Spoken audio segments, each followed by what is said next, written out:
President Biden will not veto a bill which blocks the D.C. Council from implementing new controversial crime laws. Here's White House Press Secretary Karine Jean-Pierre yesterday. Watch. Look, the president does not support the D.C. Council, the changes that they put forward over the mayor's objections. And those changes, like lowering penalties for carjackings, he thought was unacceptable. And so he wanted to make sure that, again, we're keeping communities safe. Communities are not safe. Crime is spiking across the country. South Carolina Senator Lindsey Graham says that this move previews a Joe Biden 2024 run. He tweeted this: if you had any doubt that President Biden is going to run again, I think his decision to not veto this resolution is the best indication yet. Joining me right now is former senior advisor to the Clintons, the Stagwell chairman, and CEO of the Harris Poll chairman, Mark Penn is here. Mark, great to see you. Thanks so much for being here. Your thoughts on 2024, Mark? Well, no question that Joe Biden is off and running, and that moves like this do indicate that he is positioning himself in a more centrist way on issues like crime. A lot of Democrats who voted for allowing D.C. to have this bill are upset because they assumed the president was going to veto it, like the president is going to veto the ESG bill. So I think, the biggest move to me was when the president showed up in the Ukraine. That, to me, was, I think, the beginning of his campaign to show that he could wield, significant influence in foreign policy. I don't know. I just based on his own capacity, I don't see him running, but that's just my humble opinion. I spoke with the head of the Doctors Caucus earlier in the show, Congressman Greg Murphy. Do we have that soundbite to run for Mark Penn? Listen to what Greg Murphy said just about an hour ago about President Biden. Mark, watch. I think this presidency will go down as the greatest puppeteer act of all time. I don't have any doubt, and this is a belief, it's obviously not an objective scientist, that Joe Biden is being puppeted by the forces behind him, by the far left, by the Bernie movement, by the Elizabeth Warren movement, by the Obama movement. He's absolutely just a puppet as a president, and being told what to say and to continue with the party line. Is that what's driving Joe Biden, the Democrats? Is that who's making the decisions here? Well, I think what's driving Joe Biden is, well, maybe he could hold on to this presidency. Look, I didn't think he would run.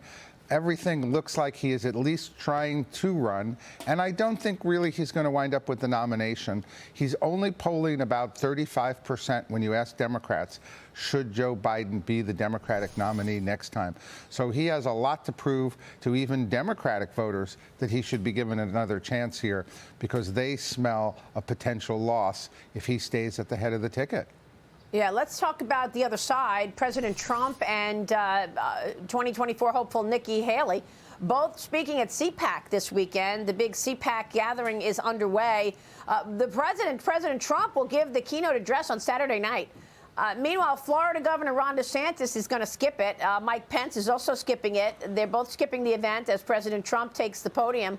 An Emerson poll this week had Trump up 30 points on DeSantis. Mark, and DeSantis hasn't obviously entered the race yet, but we're expecting that after the Florida legislature. Your thoughts on this race and the fight that's got to happen soon between Trump and DeSantis, right? Yeah, no, look, I think that's going to be really a big presidential primary. Maybe there are going to be some big debates, come in the fall that are going to galvanize the country. I don't think that, that former President Trump is going to be able to walk into this nomination. Of course, Ron DeSantis is trailing. Trump is pretty strong within the Republican Party. He's polling pretty nicely. He's getting something like 43%, no question about that. But he's not getting a majority of the voters, which means he's still vulnerable. And Ron DeSantis is a candidate of potential if he can continue to build his base and then go head to head if other candidates drop out. But maybe it will be DeSantis, maybe it will be someone else. But I think there will be a real Republican primary and challenge to President Trump's nomination. As I've said before, the country wants to move forward, even though each base has a lot of like for both of these folks. They do want to see some new nominees, I think. Yeah. And we should point out that Ron DeSantis is getting a lot of money. I mean, the big money donors are backing DeSantis, and the President Trump, is getting individual donors backing him, as opposed to the big money globalists that are going for Ron DeSantis. Well, a lot of people who were with Trump, even some of his own family members, have said, well, maybe you shouldn't, go ahead and run a second time here. I don't know whether he's going to listen to them or not. He's obviously off and running.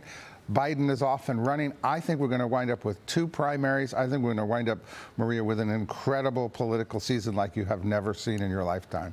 I agree. I mean, the fight is about to happen once DeSantis enters. Joe Concha, jump in here. Well, I have to ask Mark, on the Democratic side, who will primary Joe Biden? Who has the best chance? Is it a Gavin Newsom, for example? Obviously, his own vice president won't do that, but will it be a Jared Polis, perhaps, of Colorado? Who will be the Ted Kennedy of 2024? Look, I think there's a good chance Newsom will get in. He comes with a strong base. He has national recognition. He's tried to get a little edge against DeSantis. I think it is a time for governors. I think people have said, we had someone from business, we had somebody from the Senate. Maybe we need, the right combination of politics and governing, and maybe it's back to governors.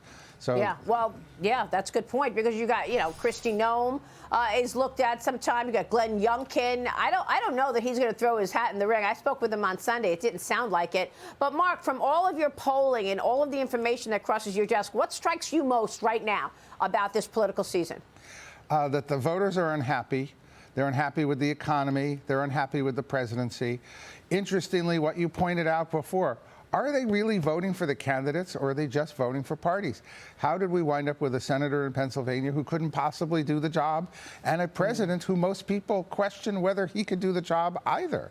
So people tend to be voting almost on a parliamentary way rather than voting for the individual candidates and the jobs they can do.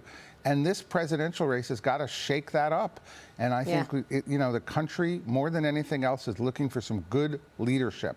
That's what they think is missing. Yeah, great point, Mark. It's good to see you. Thanks so much. Mark Penn joining us ahead of what's going to be an amazing political season.